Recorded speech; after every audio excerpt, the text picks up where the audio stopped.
Welcome to Sacred Sublimity with the preview of the upcoming Sunday School lesson from Jeremiah chapter 7, verses 111 and verses 21-23, entitled Jeremiah's Message. Let us read the scripture text together. Jeremiah 7 1-11, King James Version.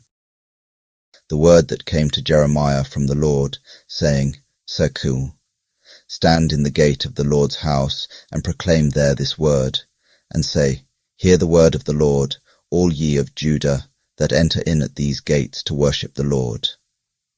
3. Thus saith the Lord of hosts, the God of Israel, Amend your ways and your doings, and I will cause you to dwell in this place. 4. Trust ye not in lying words, saying, The temple of the Lord, the temple of the Lord, the temple of the Lord, are these. 5. For if ye truly amend your ways and your doings, if ye truly execute judgment between a man and his neighbour. 6. If ye oppress not the stranger, the fatherless, and the widow, and shed not innocent blood in this place, neither walk after other gods to your hurt. 7. Then will I cause you to dwell in this place, in the land that I gave to your fathers, for ever and ever. 8. Behold, ye trust in lying words that cannot profit. 9. Will ye steal, murder, and commit adultery, and swear falsely, and burn incense unto Baal, and walk after other gods whom ye know not. 10.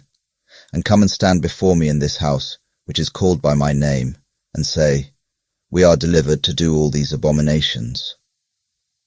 11. Is this house, which is called by my name, become a den of robbers in your eyes? Behold, even I have seen it, saith the Lord. Jeremiah 7 21-23, King James Version. 121.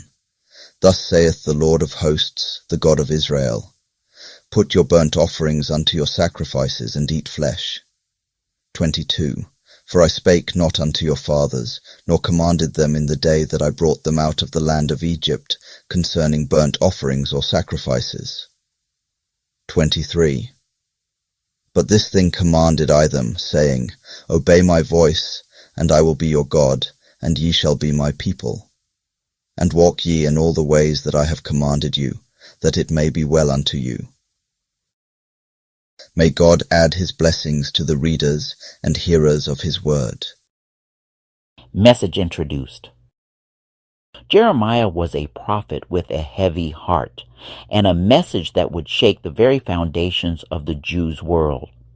Jeremiah wasn't there to offer easy platitudes or gentle encouragement. He was there to deliver a divine warning. This moment, in chapter 7 of the book bearing his name, is often called Jeremiah's Temple Sermon, delivered at the entrance of the house of God. It wasn't delivered from a comfortable pulpit to a receptive audience.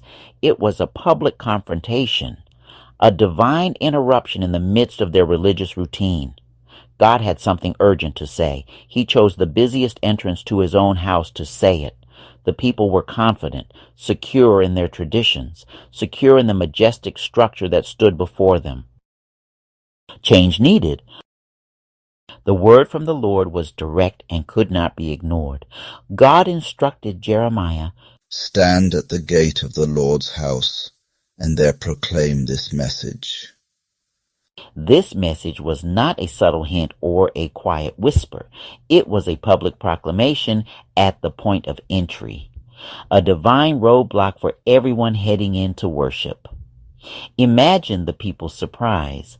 They were on their way to do a good thing, to honor God in his designated place. They likely expected a blessing, a word of peace. Instead, they were met with a stark command.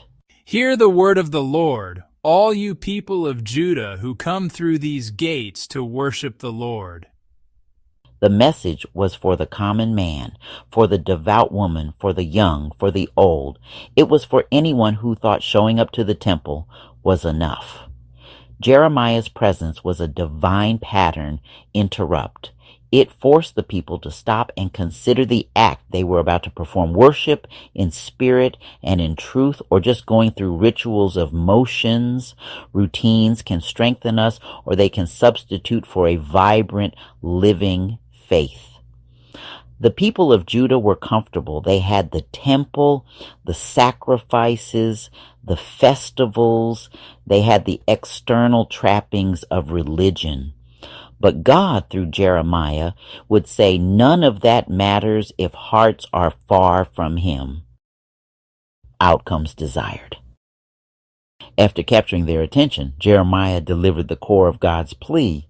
This is what the Lord Almighty, the God of Israel, says. Reform your ways and your actions, and I will let you live in this place. The message was crystal clear. It wasn't about building a bigger temple or offering more sacrifices. It was about fundamental heart-level change. The word reform implies a deep and lasting transformation, not just a superficial tweak. God was asking for a complete overhaul of their behavior and their daily conduct. He connected their ability to remain in the land with how they lived their lives Monday, Tuesday, Wednesday, Thursday, Friday, Saturday, not just how they acted for an hour on the Sabbath. Then came the piercing exposure of their false hope. Jeremiah warned them, Do not trust in deceptive words and say, This is the temple of the Lord. This is the temple of the Lord. This is the temple of the Lord. Can you hear the desperation in that repetition?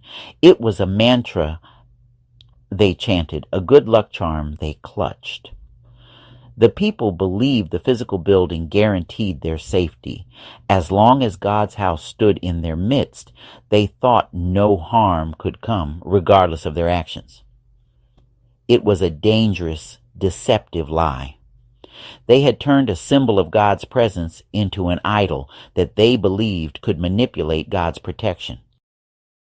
Hypocrisy exposed. So, what would happen if the people actually listened? What was the reward for this difficult, heart-wrenching change? Jeremiah laid out the beautiful consequences. God wasn't just demanding obedience. He was offering a restored relationship and a secure future. If you really change your ways and your actions and deal with each other justly, do not oppress the foreigner, do not oppress the fatherless, do not oppress the widow, do not shed innocent blood in this place, do not follow other gods to your own harm. This is the heart of what God desires. It's not about elaborate ceremonies. It's about practical, everyday righteousness. Notice how specific God is here. He cares about justice in our dealings. He cares about how we treat the most vulnerable, the immigrant, the orphan, the widow. These people are easily overlooked and exploited. A society's true character is revealed in how it treats those with the least power. Your worship inside the temple is meaningless if you create injustice outside it. He also calls out the ultimate betrayal, idolatry, statues of Baal, modern idols, money, modern idols, power, modern idols, the self. The desired outcome wasn't just rules, it was a healthy, thriving community in fellowship with God. People who are fair, people who are compassionate, people who are loyal to God. This is the fruit of genuine faith. Not a quiet, internal feeling, an active, visible force for good. When hearts are right with God, hands get busy doing His work. It is the heart-induced product of the act of loving God with all your heart, mind, and soul, and loving your neighbor as yourself.